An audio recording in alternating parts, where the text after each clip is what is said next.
What if the most beautiful place on Earth held its darkest secrets after midnight?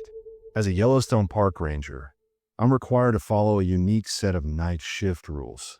And believe me, they're not in the employee handbook for fun. Get ready to hear about the eerie realities of a haunted Yellowstone. Yellowstone was supposed to be my dream assignment.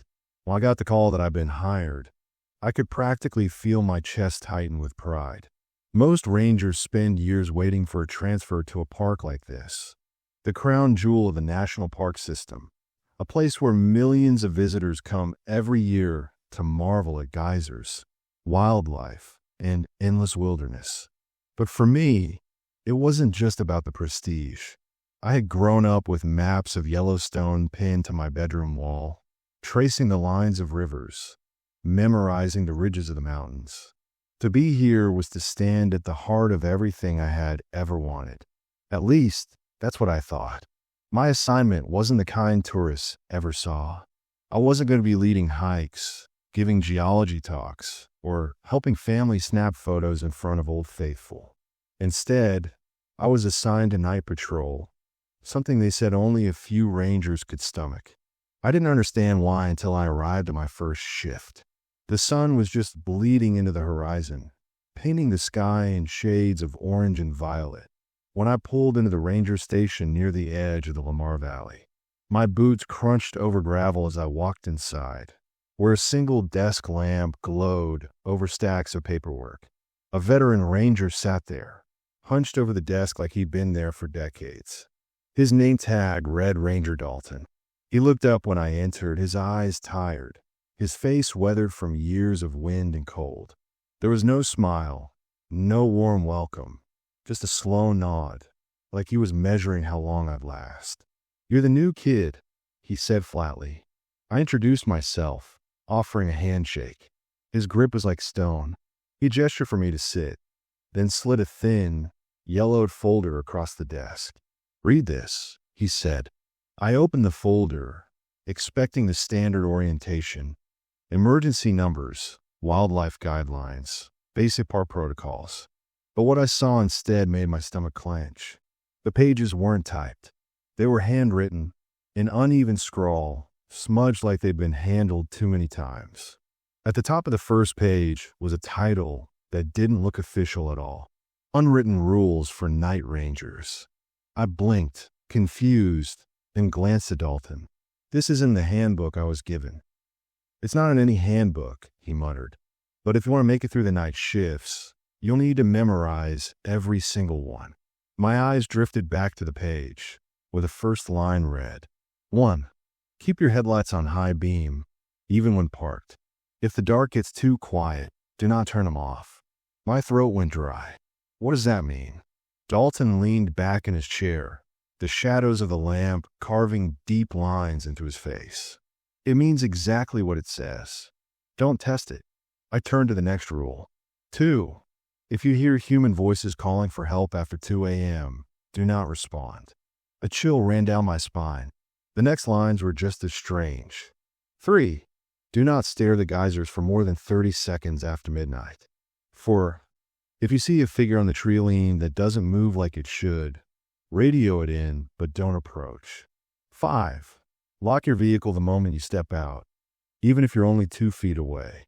I shut the folder, uneasy. This is a joke, right? Dalton's eyes hardened. "You think it's a joke? You won't after tonight." The silence that followed was heavy, pressing down on me with invisible weight. I wanted to laugh it off, but the look in Dalton's eyes told me he wasn't the kind of man who wasted time on pranks. He tapped the folder with a rough finger. "Take those rules seriously. You'll understand soon enough." Before I could ask more, the radio on his desk crackled, and he reached for it. After a brief exchange with dispatch, he turned back to me. "You're posted on the East Ridge tonight. Patrol road. Check the pullouts. Keep your eyes open." And he hesitated, his gaze locking onto mine.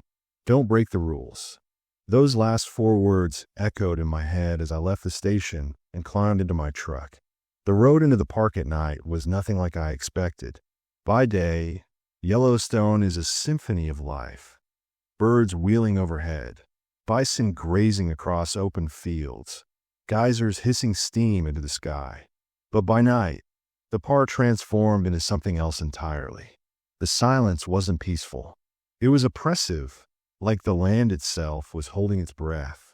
The trees loomed taller, darker, their silhouettes jagged against the fading light. My headlights carved tunnels through the dark, and every shadow seemed to twitch just out of sight. At first, I chalked it up to nerves. It was my first night on patrol. Of course I was on edge. But the deeper I drove into the valley, the stronger the unease grew. It felt like I wasn't alone, not in the sense of animals, but something older, something watching. Around 11 p.m., I pulled into a turnout overlooking a stretch of meadow. The radio hissed softly with static, but no calls came through. I sat there, headlights blazing, scanning the tree line. That's when I noticed it. The air outside seemed unnaturally still. No crickets, no owls, not even the wind, just silence, thick and suffocating. The first rule echoed in my mind. Keep your headlights on high beam, even when parked. If the dark gets too quiet, do not turn them off. I gripped the steering wheel a little tighter. Dalton's words weren't just old superstition. Something about this silence felt wrong. I stayed there longer than I meant to, watching the edge of the trees. And that's when I saw it. A shape. It was faint, just at the edge of the beams, but it was definitely there. Something standing among the trees. At first, I thought it was a person, maybe another ranger, but as my eyes adjusted, I realized the proportions were off. Too tall, its limbs too long, like someone had stretched the silhouette of a human into something distorted. It didn't move. It just stood there, barely within the light, as if waiting for me to step out. I reached for the radio with a shaky hand. East Ridge Patrol the base. I've got something on the tree lane. Not sure what I'm looking at. Static. Then nothing. My skin prickled. I tried again. Base, do you copy? Still nothing. The figure hadn't moved, but I could swear it was closer than before. Not by much. Just a foot. Maybe, but enough to make my stomach turn cold. I snapped the truck into gear and pressed the accelerator, my headlights cutting deeper into the trees as I drove off. I didn't dare look in the rearview mirror. By the time I made it back on the main road, my chest was heaving. I tried the radio again, and this time it crackled to life. East Ridge, report. A voice came through. I nearly shouted into the mic. I saw something on the tree lane. It wasn't an animal. The voice cut me off. Stay in the truck. Keep moving. And don't stop for anything until you're back near the station. I wanted to argue, to ask what the hell was going on, but the finality in their tones silenced me. I drove. Every shadow seemed to lurch as I passed, and more than once I thought I saw movement just outside the edges of the beams. It was past midnight when I finally pulled over at a geyser basin for a quick check. I didn't want to, but it was protocol. I climbed out, locking the truck instantly, the rule pounding in my head. The basin was alive with steam, curling white plumes against the black sky. The earth hissed and bubbled, the smell of sulfur burning my nose. I checked the paths, the fencing, the signage. Everything looked fine. But then, I made a mistake. I glanced at the geyser itself. The boiling water surged and roared, illuminated by moonlight. It was mesmerizing, almost beautiful, and before I knew it, I was staring. 30 seconds. That's how long the rule allowed. At 31, the water seemed to shift, not physically, but in perception. The surface rippled in ways it shouldn't, shapes forming in the reflection. Faces, pale, distorted faces, their mouths open in silent screams, their eyes locked onto mine. I stumbled back, heart racing, breaking the gaze. The steam whirled violently, and for a moment I thought I heard voices inside it, whispering in a language I didn't understand. I didn't wait to find out more. I bolted back to the truck, slamming the door and locking it, my breath ragged. The rest of the night passed in a blur of fear and silence.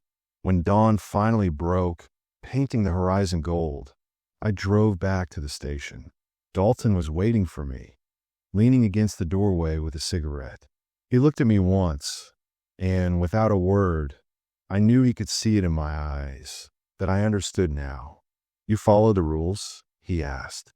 I swallowed hard. "Mostly." His gaze darkened. "Don't ever slip again. Out here, the rules are the only thing keeping you alive." And that was just my first night. Sleep didn't come easy after that first night. Even after the sun climbed high over Yellowstone's jagged ridges and the air filled again with the chatter of birds, my mind couldn't unclench. Every time I closed my eyes, I saw those faces rippling in the geyser water, their mouths twisted in agony, their eyes burning into mine. By the time my second night shift rolled around, I felt like I hadn't slept at all. I brewed coffee so strong it tasted like dirt and swallowed it in 3 gulps before driving back to the ranger station. Dalton was there again, leaning against his truck, arms crossed. He gave me a long look, like a doctor examining a patient who hadn't followed instructions. "You look like hell," he said. "I feel like it." "Good," he muttered. That means he didn't shrug it off. "You understand now." I didn't argue. I just nodded and asked the question that had been burning in me since the sun came up. "What happens if you don't follow the rules?" Dalton's expression didn't change, but his eyes narrowed slightly, and for a moment he seemed far away, remembering something he didn't want to. He dropped his cigarette, ground it under his boot, and finally said, "You don't want to find out. Trust me." That was all he gave me. No elaboration, no examples, just that one chilling line. Inside, I signed out the truck, checked my gear, and stuffed the folder of rules in my jacket pocket. I didn't need to read them again. I had them memorized. 1. Headlights always on high beam. 2. Don't respond to voices after 2 a.m. 3. Don't stare at the geysers after midnight. 4. Report unnatural figures but don't approach. 5. Always lock your vehicle. But what unsettled me most wasn't the rules themselves. It was the blank spaces in between, the things Dalton hadn't told me yet. Rules don't come from nowhere. They're written because someone broke them. And I couldn't stop wondering what had happened to those people. That night, the road stretched before me like a ribbon of silver under the glare of my headlights. The park was empty of tourists now, left only to the rangers, the animals, and whatever else lurked in the darkness. My first stop was a back road turnout where elk often crossed. The silence was thick again, but not as total as the night before. Somewhere in the distance, a wolf howled, a sound that should have comforted me, but instead set my teeth on edge. I got out, flashlight in hand, and made my perimeter check. Gravel crunched under my boots. The forest loomed close on either side, dense and dark, but still, too still. When I returned to the truck, I caught myself hesitating before opening the door. My hand reached for the handle, and a thought flashed through my mind. What if something is waiting inside? I yanked the handle, swung the door open fast, and shone my light into the cab. Empty. Just my radio, my thermos, and the beat-up bench seat. But I locked the door the second I climbed in. Rule 5 wasn't one I was willing to test. The hours dragged. Midnight came and went. I forced myself not to glance too long at the distant steam vents, even when the plumes rose high against the starlight. The rules sat heavy in my pocket, and heavier still in my head. It was 1:45 a.m. when the night shifted. The radio buzzed with static, then crackled into life. East Ridge Patrol, report. I lifted the mic, all clear. No sign of activity. There was a pause. Then, faintly, I thought I heard something else behind the voice. A sound like breathing. Copy that, the dispatcher said. Keep moving. I set the mic down, unsettled, but told myself I was imagining things. 15 minutes later, I wasn't so sure. It started faint. A noise carried on the wind, just barely audible over the hum of the engine. I turned down the heater fan and rolled the window halfway. That's when I heard it clearly. A voice, high-pitched, frantic. A woman's voice, calling out from the tree lane. Help, please. Somebody help me. Every muscle in my body locked. My first instinct was to reach for the radio, to report it. But then I remembered the second rule. If you hear human voices calling for help after 2 a.m., do not respond. I checked the dashboard clock. 2:03 a.m. The voice came again, closer this time. Please, I need help. I'm hurt. I gripped the wheel, knuckles white. My stomach churned. What if it was real? What if someone had wandered into the park, gotten lost, injured, and was now calling for me? Could I really just sit there and do nothing? I reached for the mic. My thumb hovered over the transmit button. Please. The voice cracked, trembling. Don't leave me out here. And then it changed. The tone dropped, subtly at first, then more sharply. The words slurred, twisting into something unnatural, like a recording slowing down. Don't leave me. My blood ran cold. That wasn't a woman. That wasn't even human. The voice stopped suddenly, cutting off so cleanly it left the night even more silent than before. I slammed the window shut and floored the accelerator, headlights blazing down the road. My chest felt like it was caving in. By the time I reached the main road, my breathing was ragged, sweat beating down my forehead despite the cold. I fumbled for the mic and reported in, my voice shaking. Dispatch. I heard something on the East Ridge. A voice. It wasn't. It didn't sound human. Static filled the line for a moment. Then a calm voice answered. Copy that. East Ridge. Keep moving. That was it. No surprise, no concern, just a flat acknowledgement. Like they'd heard all before. The rest of the night blurred into a haze of paranoia. Every rustle in the trees made me flinch. Every shadow looked like it wanted to step closer. When dawn finally bled over the horizon, I felt like I'd aged 10 years. Back at the station, Dalton was waiting. He didn't ask if I'd heard anything. He just looked at me and said, Rule number 2. Now you understand why it's there. I wanted to scream at him, to demand answers, but something in his face kept me silent. He looked tired, more tired than anyone I'd ever seen, like he'd carried the weight of those rules for decades. Instead, I just nodded. That day, I tried to sleep again, but the memory of that voice gnawed at me. Not just the sound of it, but the way it had shifted, starting so convincingly human, then warping into something grotesque. What was it trying to do? Lure me into the woods? Or worse, lure me into breaking the rule? The thought haunted me through the next few nights. Each shift seemed to bring a new test. On the third night, I spotted a shape moving along the tree line again. Too tall, too slow, too deliberate. I reported it over the radio, just like the rules said, and dispatch gave me the same calm response. Copy that. Keep moving. The figure never stepped fully into the beams, but I felt it tracking me for miles. On the fourth night, I saw something worse. I had stopped at a pullout to check a trailhead gate when I glanced back at my truck. For a split second, I swore I saw a shadow move across the cab, as if someone was sitting inside. The locks were engaged. I knew they were, but still, I circled the vehicle with my flashlight, every nerve screaming that when I opened the door, I'd find someone, or something, waiting. It was empty, but the thermos I had left upright on the passenger seat was lying on its side, rolling slowly back and forth. That broke me. I leaned against the hood, trembling, trying not to throw up. Rule 5 wasn't about paranoia. It was about keeping them out, whatever they were. Dalton barely reacted when I told him the next morning. He just muttered, "Better shaken than taken." That phrase stuck with me. Shaken meant alive. Taken, well, I didn't want to imagine what that meant. The nights wore me down. Each one added a new scar to my nerves. By the end of my first week, I could barely function during the day.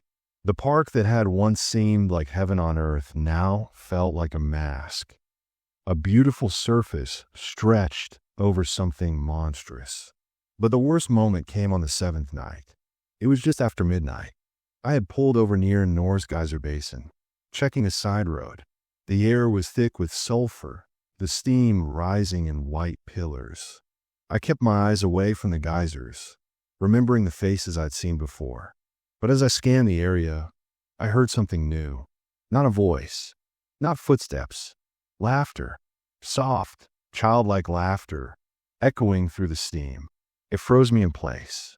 I gripped the flashlight so hard my hand hurt. The sound was wrong.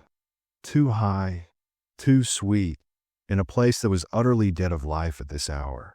The laughter faded into whispers, circling me like the steam itself. I bolted back to the truck, slamming the door and locking it with shaking hands.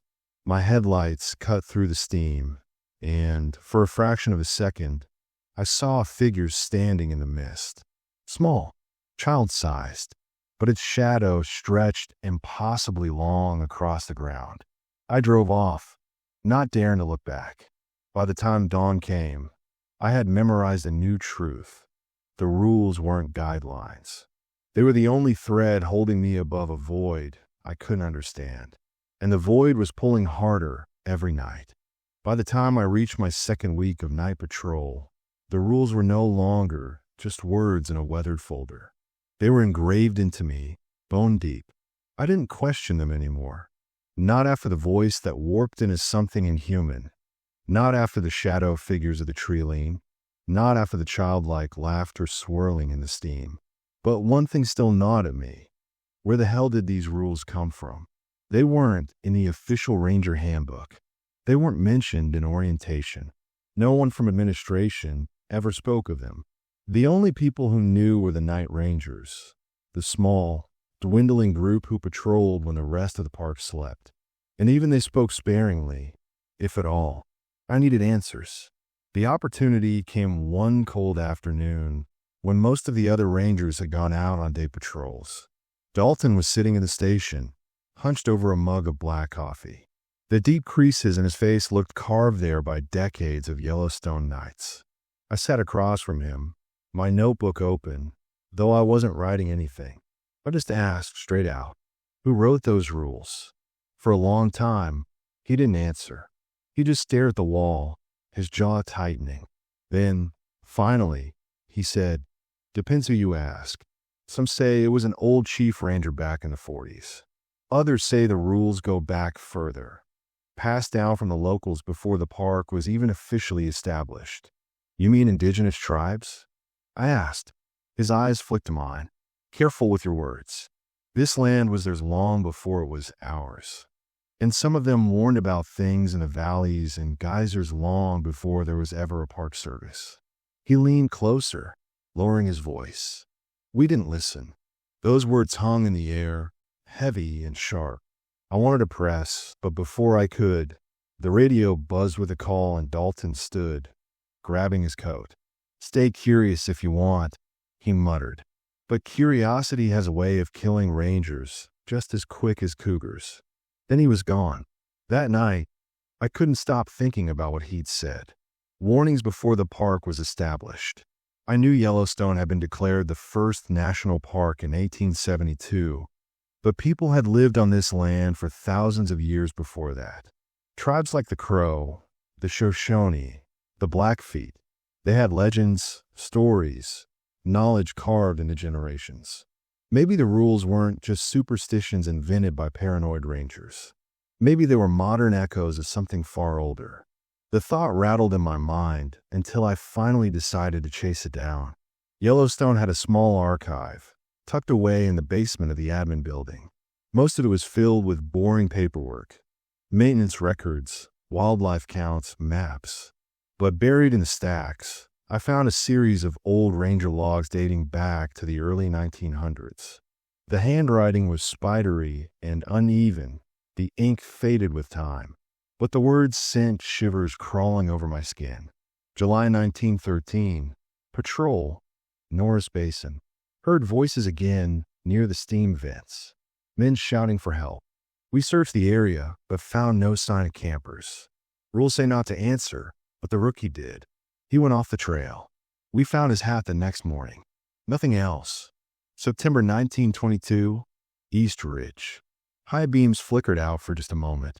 In that instant, something crossed the road, too tall, too thin. The truck stalled.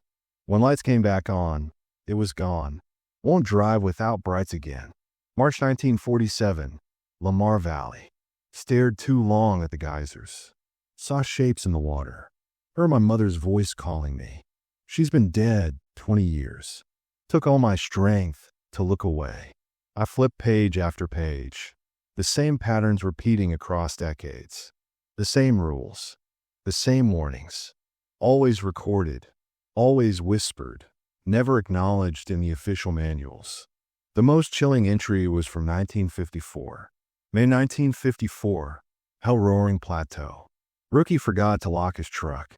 We heard him scream, but by the time we got to him, the cab was empty. No tracks leading away. No sign of struggle. Only his boots left behind on the seat.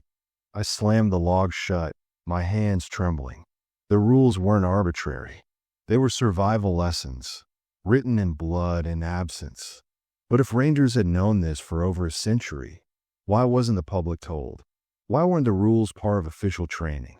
The answer came in the margins of one log, scrawled in a different hand, angry and desperate. If the tourists knew, they'd never come. The park needs them, so we keep our mouths shut. I sat there for a long time, the words burning into me. The beauty of Yellowstone was a mask, yes, but worse, it was a performance. Millions of people visited every year, oblivious to what lingered just beyond the firelight. And the rangers, the night rangers, were the ones keeping that secret at the cost of their sanity. The next piece of the puzzle came from an unexpected source. I was on day rotation when I ran into Elder Thomas Red Elk, a member of the Crow Nation who often worked with the park on cultural preservation projects. He was sitting near the visitor center, explaining traditional uses of plants to a group of tourists. His voice was calm, steady, full of the kind of authority that doesn't come from books. When the group dispersed, I lingered. Something in me, the desperate hunger for answers, pushed me to speak. Elder Red Elk, I said quietly, do your people have stories about this land? Stories about what comes out at night?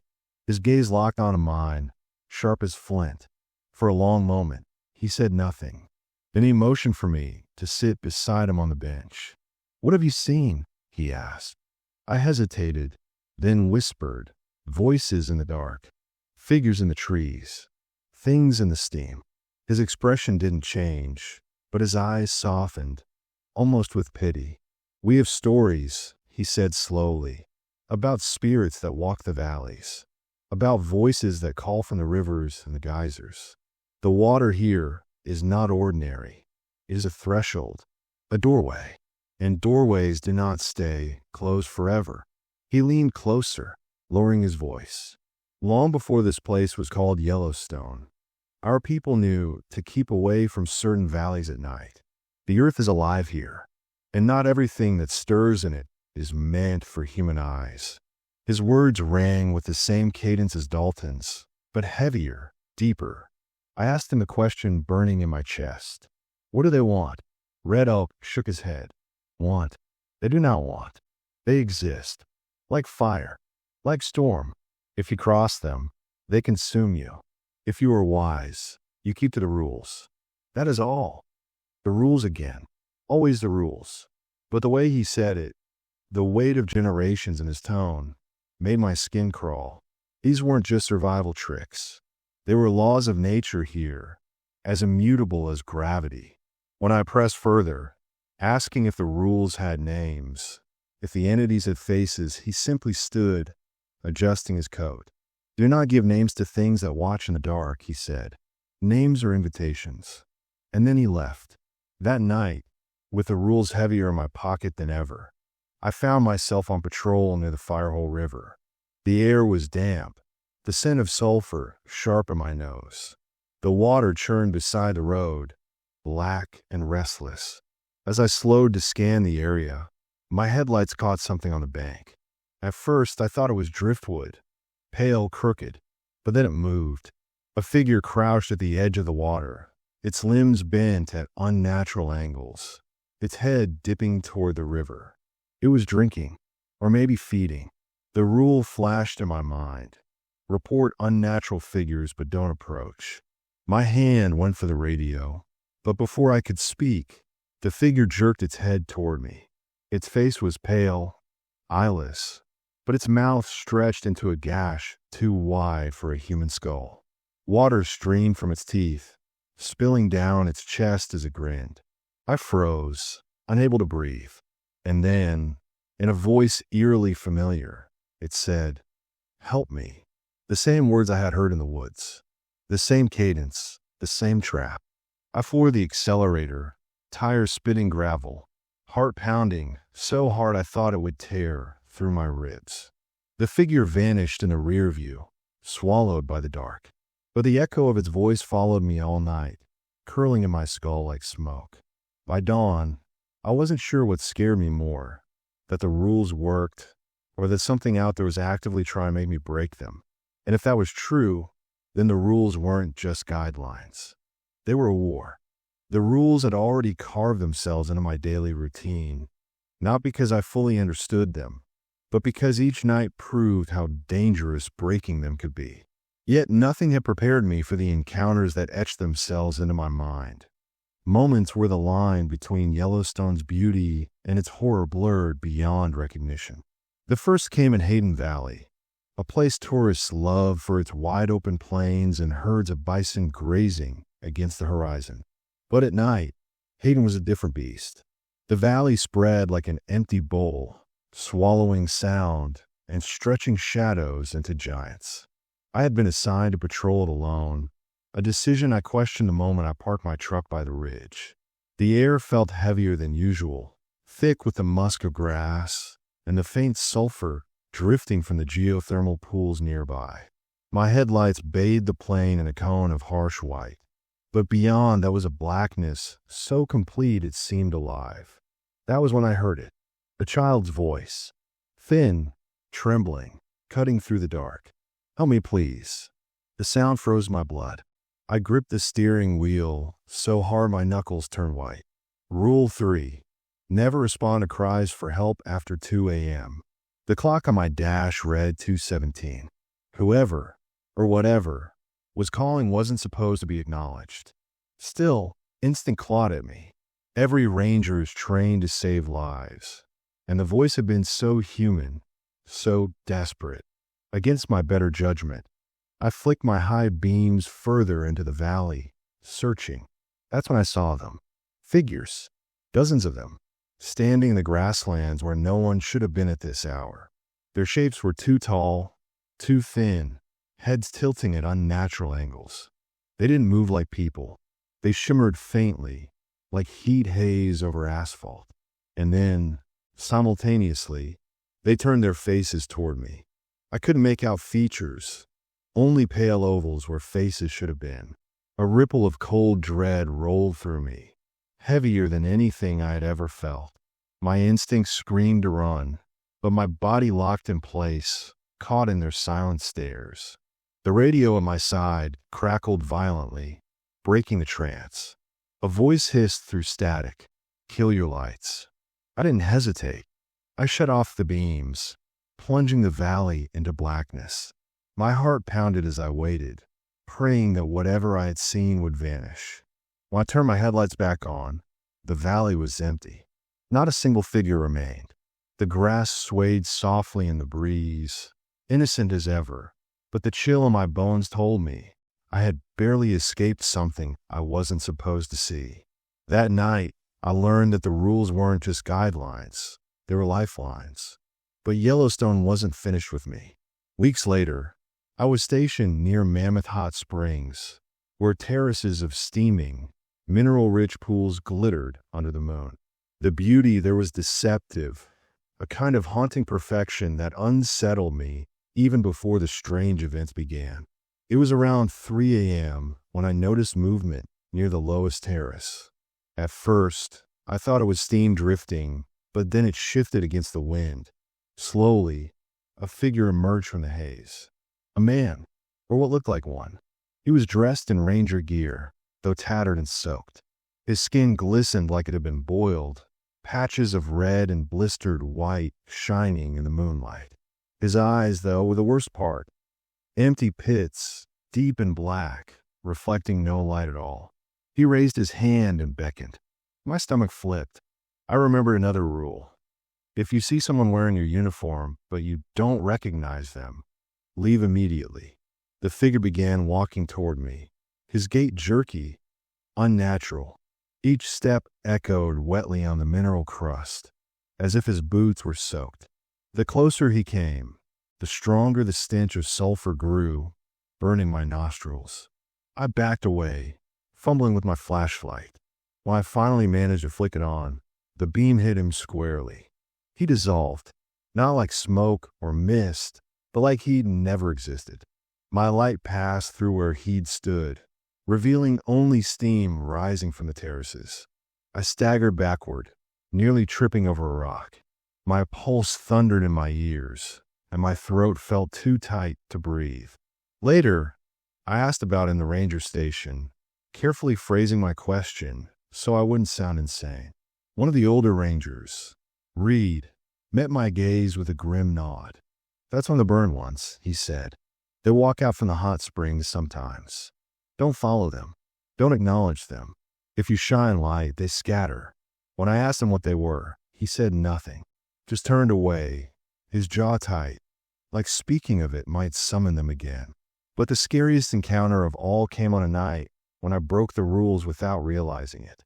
I was stationed near West Thumb, where Yellowstone Lake stretches endlessly under the stars. The water at night was black glass, reflecting the moon in broken shards.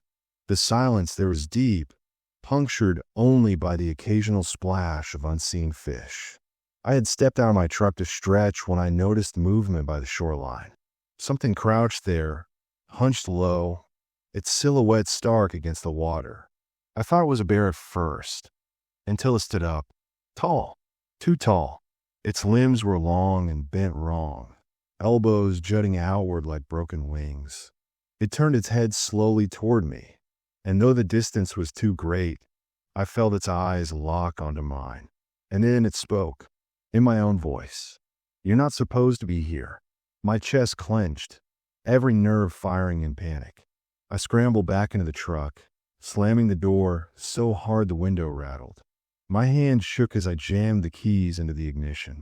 The engine roared to life, and I floored it, tearing away from the lake without looking back. Later that night, I realized what had happened. Rule 7. Never leave your vehicle near the lake between 1 a.m. and 4 a.m. I had broken it without thinking, and Yellowstone had shown me what waits for those who do. That encounter lingered the longest. The way it had used my voice, the way it had known I had broken the rule. It wasn't just about survival anymore. It felt personal. The park knew me. It was watching. By then, I didn't need anyone to tell me the rules mattered. They were etched into my mind as surely as scars. And the more I obeyed, the more I wondered, who wrote them in the first place? And what would happen if I dug too deep? Because Yellowstone wasn't just haunted, it was alive. And it didn't like being questioned. By the time weeks had turned into months, I had stopped viewing Yellowstone as a park at all.